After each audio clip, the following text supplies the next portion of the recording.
Hello everybody, Naughty Nana Dads. How you doing today? Hope your Tuesday's going well, the start of your week's going well.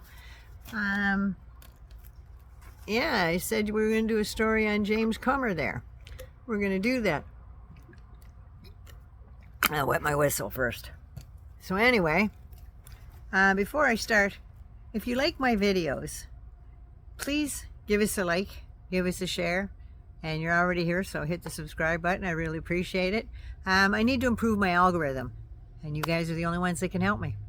So with that, we'll get into James Comer. Okay, now James Comer is so good at distraction that he can't seem to steer the media away from all the dirt that he swept into his skeleton closet. Let's start in the beginning in college, shall we? He had a girlfriend who he apparently physically abused and made get an abortion. He says he didn't do it, but apparently the ex-girlfriend and the roommate have receipts of some kind. Now, he said he didn't do it, so this is allegedly. So we'll get to that in a little bit. But now, he just in the last couple of weeks, like in 8 days, he appeared on Fox 11 times. You really got to be wanting to shine up your ego a little bit to go on that news, on those news broadcasts and spread your shit. I'm just saying. It's just horrible. So he's spreading all these bogus oversight investigations that he's doing because none of them have proved outright. He hasn't proved anything. He's wasted a lot of taxpayers' money and proved nothing. It's all bogus. But anyway, his ego is just too fragile. So he needs it massaged a little bit. And that's what they do on Fox and OAN and Newsmax and the rest of them. So that's why he goes on there. But he's willing to grovel to folks like Fox when it's already been proven that they have told more lies and spread more fake news to the tune of $785 million. Just saying. So anyway, old James Comer there, he sat for an interview with the New York Times reporter just after he got to Capitol Hill there. And they were talking about his early days. So this is what he said in the interview. He actually bragged about illegally getting emails about an opponent that he leaked to the press just so he could get elected in 2015 for governor of Kentucky. Yeah, it's a felony to unlawfully access any computer, this is the law, any computer software, computer programs, computer data, computer systems, computer network, or any part thereof. And a letter was sent to the Commonwealth's attorney, Kimberly Baird, asking her to investigate this and possibly bring charges. Now, Comer's already admitted to the New York Times reporter that he did this, and he was bragging about it. That he used it, distributed it, and leaked it to the press for his own gain. See the kind of guy we're going? Now, all of a sudden, he's mum on the subject. So then the Daily Beast, and this is where the girls come in, the Daily Beast reported that, quote, Comer uses investigations to further his own political standing, including influencing a grand jury investigation to illegally intimidate an ex-girlfriend and a blogger from publicizing the abuse that he perpetrated upon them. End quotes, allegedly. So as chairman of the Oversight Committee, it kind of scares me now that I know that he's done all this stuff, that now he's got all that same information, and now he's got a ticket to get in there and look at anything he wants about people's sensitive information, like their phone records, their computer records, their mail, stuff like that, people's banking information, emails, records. I don't know. It's kind of an ironic twist, though, don't you think? That he's the one person in power who has leaked and stolen private information on people that he is now sworn to protect. There is something wrong with that. I'm just saying.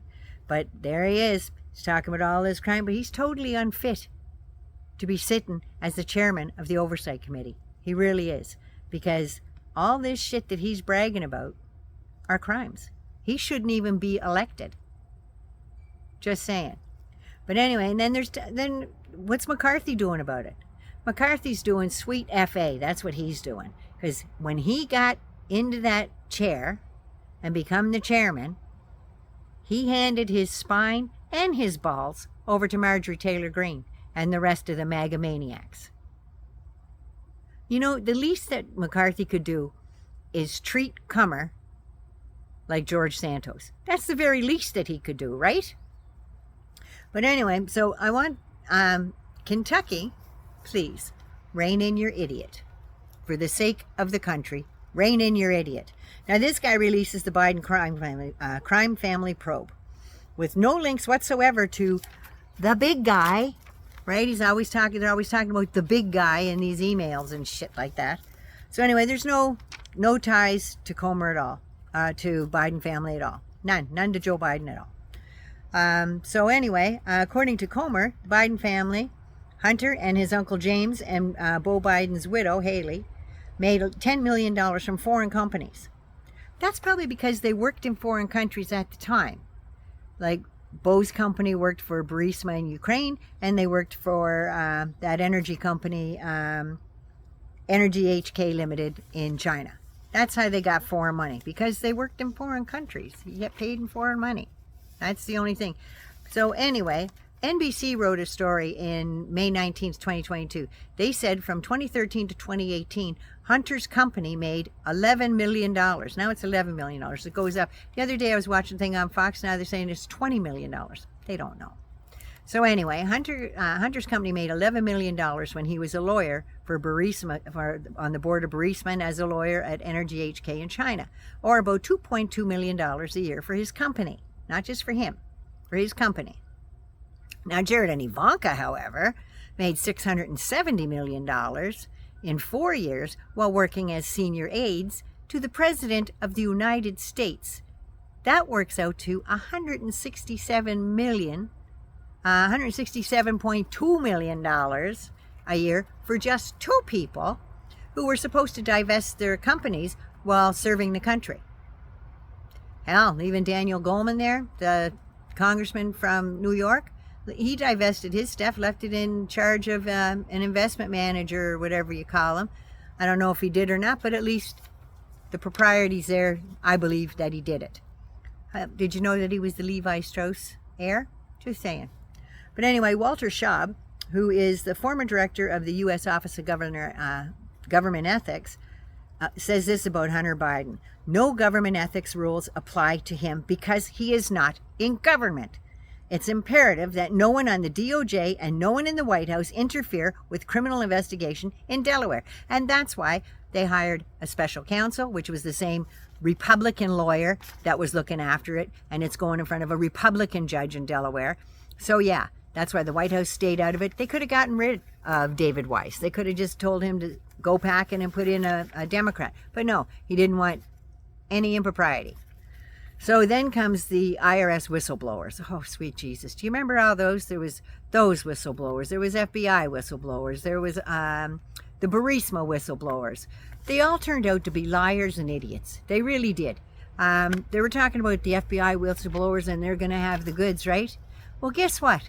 They didn't have any goods because a couple of the whistleblowers that were there aren't even working as in the FBI anymore. One guy, they said they just fired him and they brought him to Maryland and then they left him high and dry. They fired him because he was going to testify. No, they fired him because he did some crazy shit and lost his security clearance, which he needs for his job. And then they said they left him high and dry. He's got no money for food or anything else. That's complete and utter horseshit because he got a severance pay from the government, the same as any military person would or any other government official would.